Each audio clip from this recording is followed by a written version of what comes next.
Hello guys, welcome to my YouTube channel. कल हमने सी operators के बारे में पढ़ा था डिटेल में। आज हम उसी को कंटिन्यू करेंगे क्योंकि अभी उसका कुछ पार्ट रहता है। कल हमने ऑपरेटर्स के बारे में पढ़ा कि ऑपरेटर कई टाइप के होते हैं। जैसे अगर कोई भी ऑपरेंड यूज नहीं करता हो तो उसको हम बोलते हैं नलरी ऑपरेटर। अगर सिंगल ऑपरेंड की जरूरत हो तो उसे हम बोलते हैं यूनरी ऑपरेटर, जैसे यूनरी प्लस, यूनरी माइनस। उसके बाद हमारे पास बाइनरी ऑपरेटर यूज हुआ था। बाइनरी ऑपरेटर जैसे plus, minus, multiplication, division, modulus यानी रिमाइंडर ऑपरेटर, जो कि परसेंटाइल साइन से हम डिनोट करते हैं। तो इस तरह का जितना भी है ये सारा बाइनरी ऑपरेटर है। और ये कंडीशनल ऑपरेटर जो कि आज हम पढ़ने वाले हैं, यह एक टर्नरी ऑपरेटर है। इट मीन्स इसमें हमें 3 ऑपरेंड की जरूरत होती है। इसका जो रिप्रेजेंट करने का तरीका होता है वो कुछ इस तरह से होता है। पहले क्वेश्चन मार्क साइन और उसके बाद कोलोन। इसको अगर हम एक्सप्रेस करेंगे तो ये है हमारा फर्स्ट ऑपरेंड, उसके बाद question mark second operand, colon third operand. इसका मतलब है कि फर्स्ट ऑपरेंड हमेशा यहाँ पर क्या होगा, एक फर्स्ट ऑपरेंड जो है वो एक कंडीशन टाइप का होता है। अगर फर्स्ट कंडीशन जो है, अगर कंडीशन ट्रू है तो सेकंड उसका आंसर होगा। अगर कंडीशन फॉल्स है तो थर्ड उसका आंसर होगा। मतलब थर्ड जो स्टेटमेंट जो है वो उसका आंसर होगा। तो कंडीशनल ऑपरेटर में बेसिकली यही है कि 3 स्टेटमेंट होते हैं। 3 स्टेटमेंट, अगर फर्स्ट स्टेटमेंट यानी फर्स्ट ऑपरेंड अगर ट्रू है तो second will be the answer. अगर फर्स्ट ऑपरेंड फॉल्स होगा तो थर्ड ऑपरेंड उसका आंसर होगा। जैसे यहाँ पर साइज नॉट इक्वल टू 0, अगर साइज नॉट इक्वल टू 0 है तो साइज रिटर्न करेगा। अगर साइज इक्वल टू 0 हो जाएगा, नॉट इक्वल टू 0 मतलब अगर साइज नॉट इक्वल टू 0, अगर ये सपोज फॉल्स हो गया तो 0 रिटर्न कर देगा। मतलब ये हमारा 1, ये 2 और ये 3। तो इस तरह से अगर ये ट्रू हो तो सेकंड रिजल्ट देगा, अगर ये फॉल्स हो तो थर्ड रिजल्ट देगा। तो इस तरह से कंडीशनल ऑपरेटर काम करता है। अब नेक्स्ट है असाइनमेंट ऑपरेटर। यह बेसिकली 2 तरह का होता है, एक कंपाउंड असाइनमेंट ऑपरेटर और एक होता है सिंपल असाइनमेंट। ज्यादातर सिंपल असाइनमेंट हम यूज करते हैं। सिंपल असाइनमेंट ऑपरेटर में क्या है कि यहाँ पर एक इक्वल टू साइन होता है और जो राइट साइड की वैल्यू है वो इवेल्युएट होने के बाद लेफ्ट साइड में स्टोर होती है। तो जैसे यहाँ पर एक्सप्रेशन है और एक्सप्रेशन की जो भी वैल्यू होगी वह इस वैल्यू के पास असाइन हो जाएगी। जैसे यहाँ 5 प्लस एक्स की अगर सपोज 6 वैल्यू है तो 5 प्लस 6 यानी 11। तो 11 जो है वो आई में साइन हो जाएगा। मतलब आई में साइन होने के बाद आई की वैल्यू 11 हो जाएगी। तो ये होता है सिंपल असाइनमेंट ऑपरेटर, जो कि हम सिंपल बोलें तो ये इक्वल टू होता है। अगर और एक चीज है इक्वल टू यानी सिंगल इक्वल टू और डबल इक्वल टू, दोनों में क्या डिफरेंस है। सिंगल इक्वल टू जो है वो एक सिंपल असाइनमेंट ऑपरेटर है, वैल्यू को असाइन करता है। लेकिन डबल इक्वल टू साइन वहां पर कंपैरिजन के लिए यूज होता है कि इक्वल टू है या नहीं। अगर इक्वल होगा तो कंडीशन ट्रू हो जाएगी, अगर इक्वल नहीं होगा तो कंडीशन फॉल्स। तो इस तरह से असाइनमेंट मतलब सिंगल इक्वल टू और डबल इक्वल टू ऑपरेटर में डिफरेंस है। तो ये था यहाँ पर सिंपल असाइनमेंट ऑपरेटर, जिसको हम इक्वल टू से डिनोट करते हैं। अब यहाँ पर है compound assignment operator. Compound assignment operator को हम डिनोट करते हैं तो यहाँ पे क्या होगा, हर इक्वल टू साइन के पीछे एक अलग सा साइन होगा, मतलब ये असाइनमेंट और असाइनमेंट के साथ कोई अदर ऑपरेटर जिसको हम नाम देते हैं short hand operator. Short hand operator भी इसको बोला जाता है। जैसे यहाँ पर n index plus equal to 3, अगर इसको एक्सपेंड करें तो यहाँ पर ये index equal to n index plus 3, कहने का मतलब कि ये प्लस साइन और फिर यहाँ पर ये दोनों अलग अलग होते हैं। तो सिंपल यहाँ पर है शॉर्ट हैंड ऑपरेटर हम इसको बोलते हैं। जैसे यहाँ पर suppose f bonus into equal to f%, मतलब f bonus equal to f bonus into f%। तो इस तरह से शॉर्ट हैंड ऑपरेटर काम करता है। जो ऑपरेटर के पहले है वही इक्वल टू के बाद भी रहता है। जैसे यहाँ पर स्लैश और इक्वल टू मतलब डिवाइडेड बाय और इक्वल टू ये शॉर्ट हैंड ऑपरेटर है। तो f time period slash equal to f hour, मतलब f time period equal to f time period slash f hour. तो इस तरह से ये कंपाउंड असाइनमेंट ऑपरेटर काम करता है, जिसको हम शॉर्ट हैंड ऑपरेटर के नाम से भी जानते हैं। अब नेक्स्ट है comma operator. Comma operator generally जब हमें कोई भी चीज सेपरेट करने की जरूरत हो तो वहां पे हम कॉमा ऑपरेटर यूज करते हैं। जैसे यहाँ पर क्या है कि सपोज फंक्शन कॉल करने के टाइम पे अगर हमें दो फंक्शन को सेपरेट करना हो, मतलब फंक्शन के अंदर दो आर्गुमेंट अगर हो उसको सेपरेट करना हो, तो यहाँ पर हम कॉमा ऑपरेटर यूज करते हैं। कहीं पर लूप में हम बीच में अगर सेपरेशन की जरूरत होगी तो वहां पर हम कॉमा ऑपरेटर यूज करेंगे। कोई भी कंडीशन हमें टेस्ट करना हो, वहां पर अगर एक से ज्यादा कंडीशन होंगे वहां पर हम कॉमा ऑपरेटर यूज कर सकते हैं। तो कॉमा ऑपरेटर का मेन यूज होता है कहीं पर भी सेपरेशन अगर करना हो, सेपरेट करने की जरूरत हो, तो वहां हम कॉमा ऑपरेटर का यूज करते हैं सी में। उसके बाद सी ऑपरेटर का वही कॉमा ऑपरेटर कैसे वर्क करता है उसका यहाँ पर एग्जांपल है। जैसे ये एक फॉर लूप है, यहाँ पर फॉर लूप के स्टेटमेंट को अलग यहाँ पर करना है। तो अलग करने के लिए यहाँ पर चूंकि ये फॉर का स्टेटमेंट ही होता है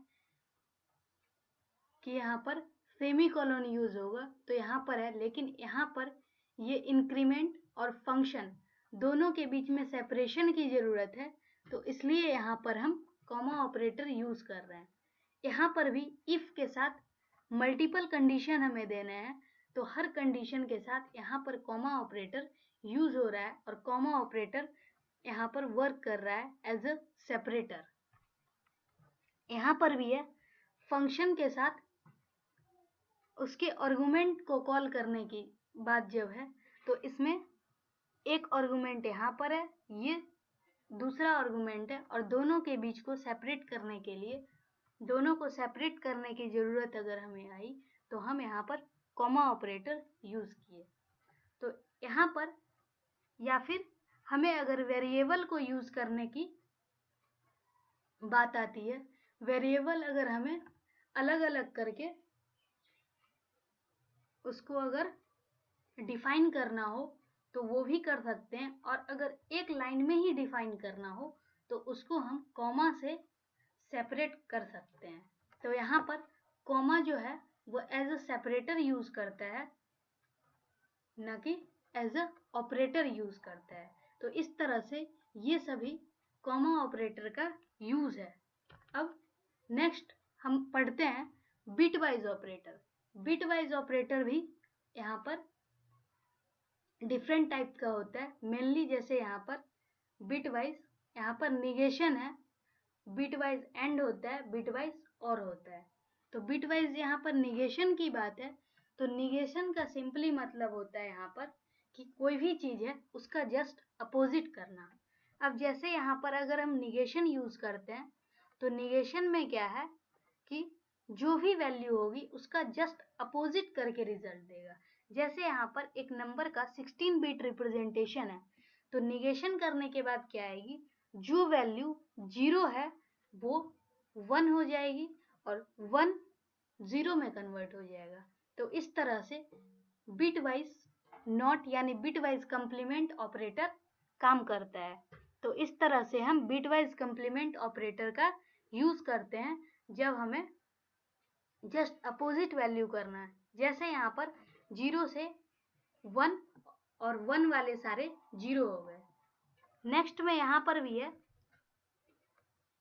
जैसे ये सारा 0 है और बिटवाइज निगेशन के बाद क्या हुआ, सारा 1 हो गया।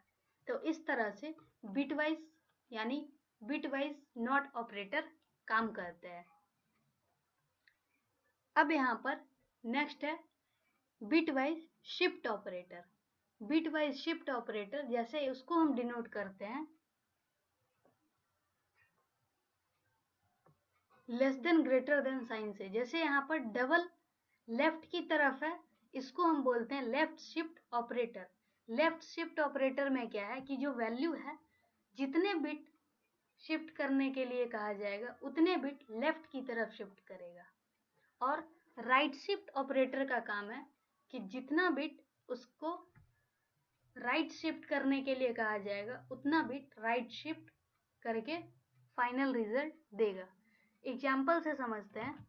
जैसे यहाँ पर क्या है कि एक नंबर दिया हुआ है 0000011110111101110। इसको हमें क्या करना है, 3 बिट शिफ्ट करना है। 3 बिट कैसे शिफ्ट करना है, तो लेफ्ट साइड 3 बिट शिफ्ट करना है। अब लेफ्ट साइड शिफ्ट होने के लिए क्या होगा, राइट से लेफ्ट की तरफ आएगा। अब जो ये 0 है, 3 बिट शिफ्ट करने के बाद ये 0 इधर शिफ्ट हो जाएगा और आगे का प्लेस खाली हो जाएगा। जैसे ये शिफ्ट करने के लिए हम इतने यहाँ को शिफ्ट करने के लिए हम क्या करते हैं, इधर शिफ्ट करते हैं, यानी लेफ्ट शिफ्ट करेंगे। और लेफ्ट शिफ्ट करने के बाद 3 जैसे ही इधर लेफ्ट शिफ्ट करेगा, ये आगे का पोजीशन यहाँ खाली हो जाएगा, यानी ये 111 यहाँ पर 0 हो गया। तो इस तरह से लेफ्ट शिफ्ट ऑपरेटर काम करता है। अब अगर हमें राइट शिफ्ट करना हो तो राइट शिफ्ट में क्या होगा कि राइट शिफ्ट में राइट की तरफ शिफ्ट होगा और जो लेफ्ट में प्लेस बचेगा वहां पर 0 हो जाएगा। जबकि लेफ्ट शिफ्ट में क्या होता था कि लेफ्ट की तरफ शिफ्ट होता था और जो खाली प्लेस बचता था वहां पर 0 फिल कर देते थे। तो इस तरह से लेफ्ट शिफ्ट और राइट शिफ्ट ऑपरेटर काम करता है।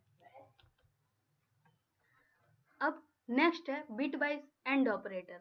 जैसे सिंपल एंड ऑपरेटर काम करता है कि अगर दोनों ही वैल्यू ट्रू हो तो वैल्यू ट्रू होगी, अगर दोनों वैल्यू फॉल्स हो तो वैल्यू फॉल्स होगी। सेम बिटवाइज एंड ऑपरेटर ऐसे ही काम करता है। अब जैसे यहाँ पर क्या है कि सपोज एंड ऑपरेशन के लिए एग्जाम्पल देखें, ऑपरेंड 1 है तो 1 है तो 0 और ये 0, तो 0 0 मिला करके 0 होगा, 0 1 यानी 0 1 0 0 1 1 1।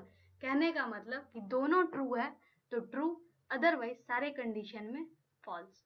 यहाँ पर सेम चीज वही है, 0 0 0 0 0 0 यहाँ तक ये सारा 0 है, 1 1 मिला के 1 है, 1 1 1 1 1 1 यहाँ पर इतना तक। उसके बाद 0 1 0 0 0 0 1 0 0 0 1 0 0 1 0। तो इस तरह से जब भी दोनों ही 1 होगा तो फाइनल रिजल्ट 1 होगा, अगर एक भी 0 हो गया तो फाइनल रिजल्ट 0 देगा। ये होता है बिटवाइज एंड ऑपरेटर का काम। अब bitwise XOR operator. Bitwise XOR operator में क्या है, एक्सओर में बेसिकली जब नंबर ऑफ वंस अगर ऑड होगा तो रिजल्ट 1 होगा, अगर नंबर ऑफ 1 इवन होगा तो रिजल्ट 0 होगा। कहने का मतलब हम इस तरह से भी कह सकते हैं कि अगर सिंगल 1 होगा या 1 होगा या फिर 3 टाइम 1 होगा, तो इस तरह से अगर है तो रिजल्ट 1, और बाकी कंडीशन में चाहे वो 2 बार 0 हो या फिर 2 बार 1 हो तो रिजल्ट 0 प्रोड्यूस करेगा। जैसे यहाँ पर क्या है, 0 0 को देखें तो 0 0 1 1 1 0 1 1 1 0, मतलब 2 बार 0 है तो भी रिजल्ट 0, 2 बार 1 है तो भी रिजल्ट 0, अगर एक बार 1 है तो रिजल्ट 1। तो सेम यहाँ पर ऐसे ही है, अगर दोनों बार 0 है तो रिजल्ट 0, दोनों बार 1 है तो रिजल्ट तो भी 0, और 0 1 के केस में 1, 0 0 के केस में 0, 1 0 के केस में 1, 0 1 के केस में 1, 0 1 के केस में 1। तो इस तरह से बिट वाइज एक्सओर ऑपरेटर यहाँ पर काम करता है। अब बिट वाइज और ऑपरेटर, बिट वाइज और ऑपरेटर सिंपली वैसे ही है जैसे और ऑपरेटर है। और ऑपरेटर में क्या है कि जब दो वैल्यू यहाँ पर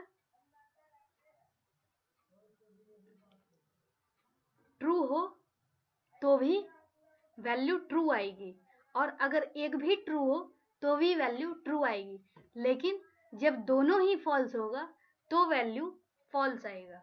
तो यही सेम यहाँ पर भी है, जैसे 0 0 तो वैल्यू 0, 0 1 के केस में 1, 1 0 के केस में 1, 1 1 के केस में 1, यानी अगर एक भी 1 है तो वैल्यू 1, अदरवाइज वैल्यू यहाँ पर 0। तो इस तरह से बिट वाइज और ऑपरेटर काम करता है। अब हम देखते हैं ऑपरेटर प्रीसिडेंस। प्रीसिडेंस हम जनरली जैसे बोर्ड मास में क्या होता है कि एक पार्टिकुलर ऑर्डर में ही हम सब कुछ इवेल्युएट करते हैं, सारे एक्सप्रेशन को। वही सेम चीज है कि इस सी में भी हम ऑपरेटर प्रीसिडेंस हम यूज करते हैं कि कौन सा एक्सप्रेशन पहले इवेल्युएट होगा।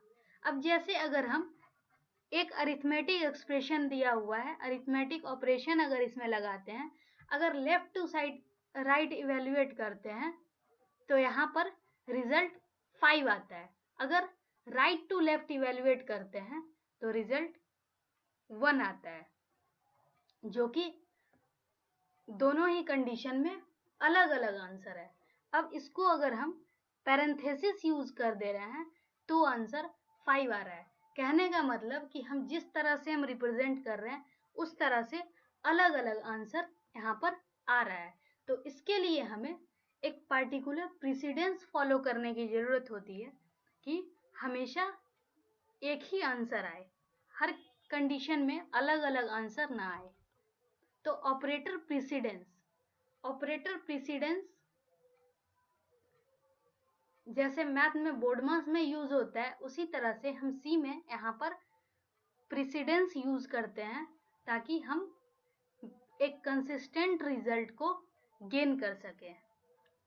यह ऑपरेटर प्रीसिडेंस एक पार्टिकुलर रूल होता है जिससे ये डिसाइड हो पाता है कि कौन से ऑपरेटर को हम पहले इवेल्युएट करेंगे और कौन से ऑपरेटर को हम बाद में इवेल्युएट करेंगे। तो यहाँ पर प्रीसिडेंस और एसोसिएटिविटी ये दो टर्म होते हैं। प्रीसिडेंस तो वो है जो ये बताएगा कि किसको पहले करना है और किसको बाद में करना है। एसोसिएटिविटी कब होगा? Associativity either left to right होती है या फिर राइट टू लेफ्ट, दो तरह से होता है, लेफ्ट टू राइट और राइट टू लेफ्ट। तो जब दो ऑपरेटर का प्रीसिडेंस इक्वल आ जाए तो उस टाइम पे एसोसिएटिविटी काम करता है कि हम उसको किस साइड से इवेल्युएट करना स्टार्ट करेंगे। तो ये प्रीसिडेंस और एसोसिएटिविटी दो अलग चीज है जो कि किसी भी एक्सप्रेशन को इवेल्युएट करने के टाइम पे काम आता है। कोई भी ऑपरेटर या तो हायर, अगर दो ऑपरेटर को हम कंपेयर करेंगे तो या तो हायर प्रीसिडेंस का होगा या फिर उसमें से एक हायर प्रीसिडेंस का होगा और एक लोअर प्रीसिडेंस का होगा। तो जब भी हायर प्रेसिडेंस वाला ऑपरेटर की बात आएगी तो उसको हम पहले इवेलुएट करेंगे और लोअर प्रेसिडेंस वाले ऑपरेटर को हम बाद में इवेलुएट करेंगे। तो इस तरह से जैसे यहाँ पर है कि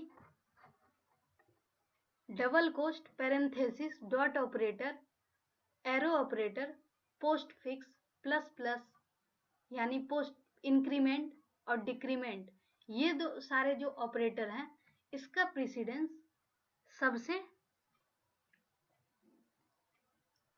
यहाँ पर हाई होता है और इसकी एसोसिएटिविटी लेफ्ट से राइट। उसके बाद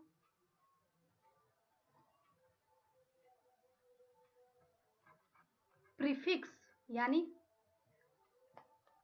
पोस्ट इंक्रीमेंट जो है उसका प्रेसिडेंस हाई होता है।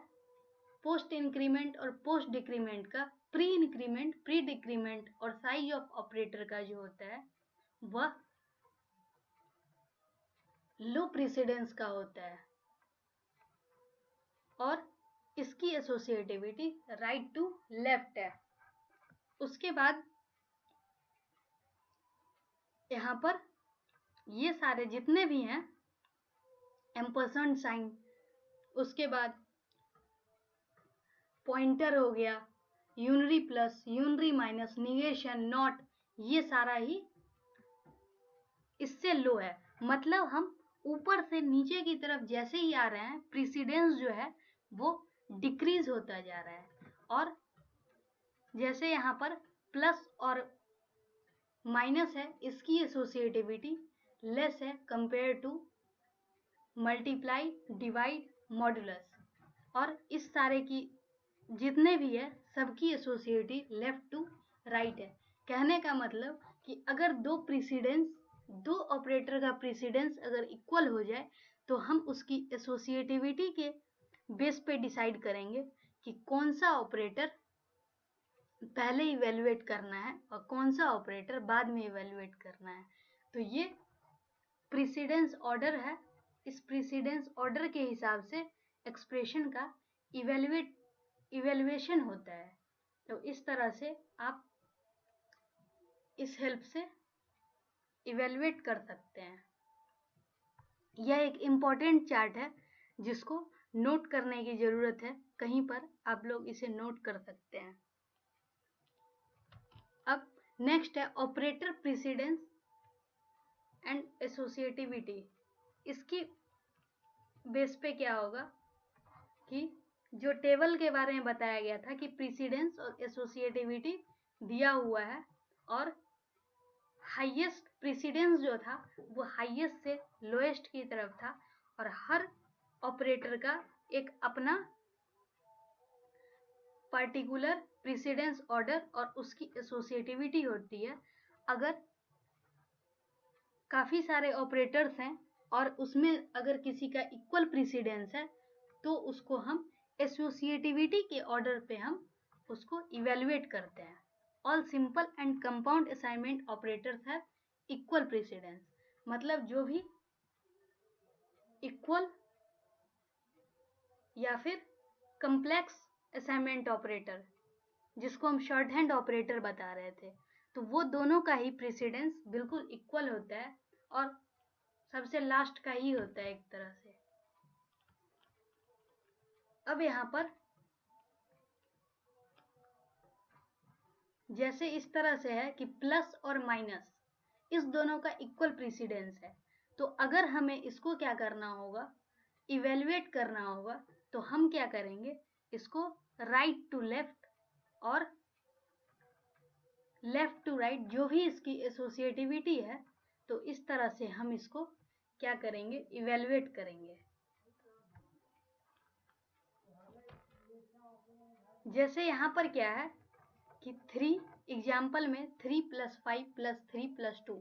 अब जैसे यहाँ पर ब्रैकेट है तो 3 + 2, तो ब्रैकेट का तो पहले यूज होता है, तो 5 और ये टोटल ये 13, तो ये राइट टू लेफ्ट एसोसिएटिविटी यहाँ पर होगी। यहाँ पर ब्रैकेट चूंकि पहले दे दिया गया है तो यहाँ पर एसोसिएटिविटी लेफ्ट टू राइट होगी। यहाँ ब्रैकेट बीच में है, मतलब कि पहले ब्रैकेट वाला इवेल्युएट होगा, तो एसोसिएटिविटी यहाँ पर ये मिडिल से, मतलब यहाँ पर जो भी है इवेल्युएशन मिडिल से स्टार्ट होगा। तो जो ऑर्डर है वो प्रेसिडेंस ऑफ ऑपरेटर के थ्रू डिसाइड किया जाता है, और प्रेसिडेंस अगर इक्वल हो जाए तो हम एसोसिएटिविटी के बेस पे उसको हम डिसाइड करते हैं।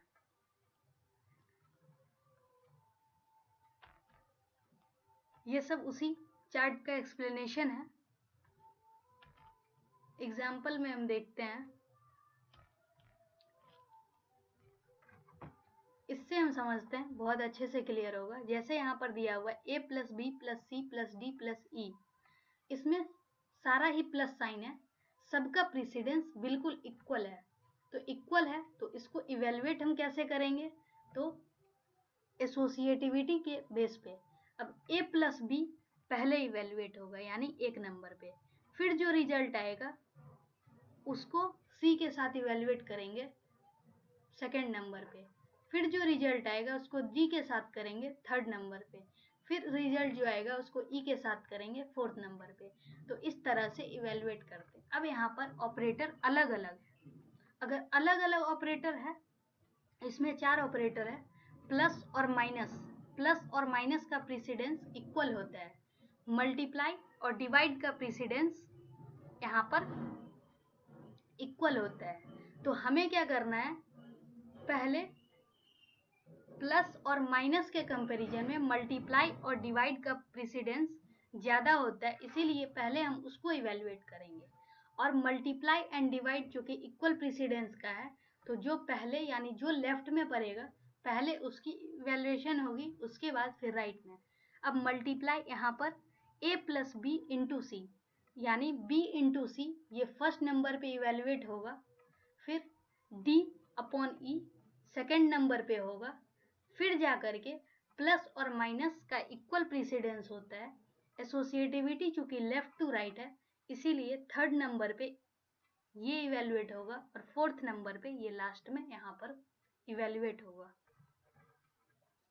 यहाँ पर क्या है, a slash b plus c bracket में प्लस d मॉडुलस e। यहाँ पर प्रेसिडेंस जो है वो ब्रैकेट का सबसे ज़्यादा है, उसके बाद मॉडुलस और स्लैश का, और लास्ट में प्लस का। तो ब्रैकेट सबसे पहले इवेल्युएट होगा, ब्रैकेट के बाद यहाँ पर क्या है, मॉडुलस और स्लैश दोनों इक्वल है। तो इक्वल है तो मतलब लेफ्ट टू राइट एसोसिएटिविटी इसकी होती है। तो 2nd नंबर पे ये इवेल्युएट होगा, 3rd नंबर पे मॉडुलस, और फाइनली 4th नंबर पे ये प्लस साइन, क्योंकि इसकी एसोसिएटिविटी, इसका प्रेसिडेंस जो है सबसे कम है यहाँ पर, तो ये 4th नंबर पे होगा। उसके बाद यहाँ पर इस एक्सप्रेशन में a स्लैश ब्रैकेट में b इंटू फिर bracket c plus d minus E. अब ब्रैकेट में है तो सबसे फर्स्ट नंबर पे d माइनस ई, इसका इवेल्युएशन होगा तो 1, फिर दोनों 2, फिर से 3, और उसके बाद जो लास्ट में है ये लास्ट में यहाँ पर बचता है, तो इसका इवेल्युएशन 4th नंबर पे। चूंकि ब्रैकेट है इसीलिए इसका प्रेसिडेंस ज़्यादा हो गया, अदरवाइज बाकी के कंपैरिजन में सबसे ज़्यादा प्रेसिडेंस यहाँ पर डिवीज़न और मल्टीप्लिकेशन का होता है, लेकिन चूंकि यहाँ पैरेंथेसिस है इसीलिए पैरेंथेसिस को हम पहले इवेल्युएट करते हैं। तो ये एग्जाम्पल से हम लोग प्रेसिडेंस और एसोसिएटिविटी को हमने समझा। अब सी के एक्सप्रेशन को हम किस तरह से लिखते हैं ऑपरेटर का यूज़ करके, तो ये यहाँ पर एक छोटा सा एग्जाम्पल है। जैसे सी में अगर हमें सिंपल नॉर्मल मैथ के टर्म में लिखना है रेट स्क्वायर प्लस डेल्टा, तो उसको हम क्या लिखेंगे, स्क्वायर को हम क्या लिखेंगे कि चूंकि रेट का स्क्वायर पहले होना चाहिए उसके बाद डेल्टा, तो रेट को रेट से मल्टीप्लाई करेंगे तो मल्टीप्लाई के लिए हम मल्टीप्लाई साइन, और चूंकि पहले इवेल्युएट होगा तो यहाँ पर पैरेंथेसिस और प्लस डेल्टा। उसके सेकंड में क्या है 2 और उसके बाद ब्रैकेट में सैलरी प्लस बोनस। तो 2 से सैलरी प्लस बोनस को मल्टीप्लाई करना है, तो 2 इंटू और उसके बाद सैलरी प्लस बोनस। उसके बाद सी में क्या है 1 डिवाइडेड बाय टाइम प्लस 3 मास। अब यहाँ पर क्या करना है 1 पूरे 1 को डिवाइड करना है किससे, टाइम प्लस 3 इंटू मास से। अब 3 मास अगर इसको हम सेपरेट नहीं करते तो ये इसके साथ इवेल्युएट हो सकता है, इसीलिए इसको ब्रैकेट में हमने लिखा 3 इंटू मास, उसके बाद ऐड किया टाइम के साथ और दोनों को एक साथ फिर करके 1 से डिवाइड। तो यहाँ पर 1 divided by time plus 3 into mass. तो इस तरह से इसको हम लिखते हैं। उसके बाद a minus 7 divided by t plus 9v, 9v यानी 9 मल्टीप्लाइड बाय v। तो यहाँ पर a माइनस 7 ब्रैकेट में, ताकि दोनों एक्सप्रेशन एक साथ हो, slash t plus 9 into v। तो इस तरह से हम c में क्या लिखते हैं, कोई भी सिंपल लैंग्वेज में जो हो मैथ के टर्म में, उसको हम एक पार्टिकुलर एक्सप्रेशन के फॉर्म में लिखते हैं, ताकि जो सी का कंपाइलर है उसको अच्छे से इजीली समझ सके और जो रिक्वायर्ड रिजल्ट है वो प्रोड्यूस कर सके। तो इस तरह से हम सी के एक्सप्रेशन को लिखते हैं। तो आज हमने जो भी बचा हुआ ऑपरेटर था उसके बारे में पढ़ा और साथ में हमने उसका प्रीसिडेंस क्या होता है, कैसे इवेल्युएट करते हैं एक्सप्रेशन को, किस तरह से लिखते हैं, तो इसके बारे में हमने काफ़ी डिटेल में पढ़ा। आज के लिए इतना ही, थैंक यू। बाकी नेक्स्ट टॉपिक हम अगली क्लास में डिस्कस करेंगे।